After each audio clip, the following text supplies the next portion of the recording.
try to be a little less reckless. If your idea of a good time is strapping yourself into an Indy car and going 230 miles per hour, but can't make it to the track, allow us to suggest an alternative. Super Speedway, a new IMAX film, will open this week at the Liberty Science Center in Jersey City. The film focuses on Michael Andretti and the Newman Haas racing team as Andretti tests and races a newly fabricated car. But it was Michael's father, Mario, who was not only behind the wheel, but behind the camera, driving a 1,600-pound Indy car with an IMAX camera mounted on the roll bar. But it was really quite a unique opportunity for me because timing was correct. I was, already retired from driving, and then I had the opportunity to jump back in the cockpit and try to go as fast as I could to try to project something that has never been projected to an audience. Super Speedway costs $7 million to make, and it opens this Friday. Championship Auto Racing Teams, or CART, is considered by many to be this country's most competitive auto racing series. And with names like Andretti, Unser, Mears, and even Fittipaldi, CART generates a lot of horsepower. Joining us in the studio to take a look at where the sport is going is President and Chief Executive Officer of CART, Andrew Craig. Have you had a chance to see the movie? I have, Bill. I've seen it twice now, and I'm going to see it one more time tonight. It's a great film. If you want to see what it's like to drive a race car, go and see this movie. So you had to strap yourself into the movie seat? Very much so. In fact, people move in their seats during the film, and when you come to the end of a segment where the cars start, they jump forward in their seats. So it's very impressive. Do you feel it's going to be a good vehicle, pardon the pun, to promote auto racing? I think it will be. One of the problems with our sport, it's very hard for people to really experience what it's like to drive a race car, and nothing comes close to this movie. So I think people will get the idea. They're going to see these drivers as real athletes, and we hope they want to come out the track and see what it's all about. I guess that's part of your challenge, to promote the drivers as athletes, because we sort of don't think of them as athletes. I think that's right. I think many people think of race car drivers as daredevils who sort of belly up to the car and get in and drive as fast as they can. There's a lot more to it than that. You've got to drive these cars very, very fast for 2-3 hours at a time. Immense physical strain, immense pressures on the athletes in the cars. You've got to be very fit to do this. Do you feel you have an advantage over other sports in broadening to an international appeal because so many foreign drivers are available to you? Well, first of all, it's a very simple game. Throughout the whole world, people know how motor racing works. There's a beginning and there's an end. It's a very, very simple game to understand.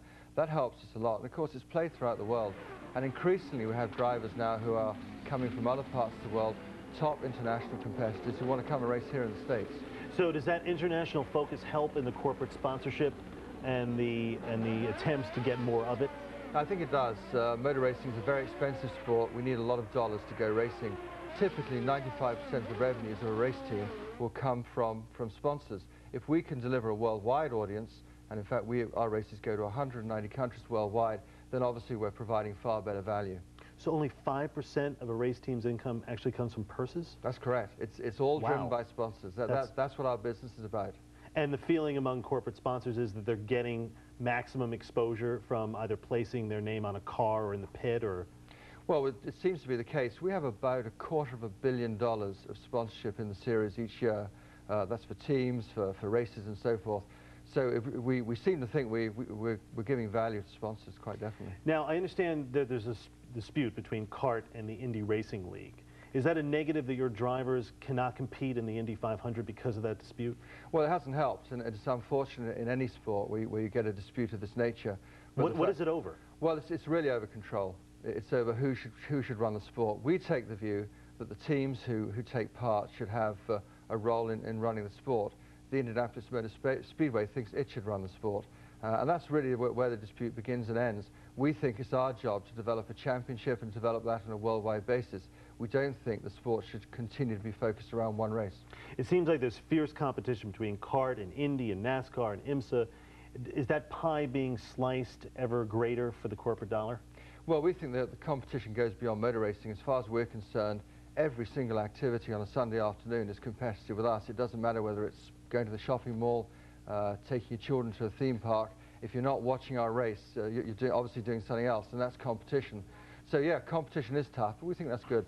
It must be good for commercial appeal that you have so many second-generation drivers, the Unsers, Andrettis, and now Fittipaldis. It certainly helps. I mean, these are great names in the sport. It's terrific to have their children joining us. All right, Andrew Craig, President and CEO of CART. Nice to have you on the show. It's good to be here. April 6th is the debut of the Texas Motor Speedway, and Finish Line Events, the official food and beverage supplier, has released their numbers as to how much food will be consumed during the Interstate Batteries 500. Gentlemen, start taking your antacids. Finish Line predicts that they'll serve 1,000 feet of subs, 25,000 pretzels, 70,000 slices of pizza, and 112,000 hot dogs. EMS units will be standing by. When we come back, Shaq heads south of the border and what it takes to stay a step ahead in the world of athletic shoes when the business of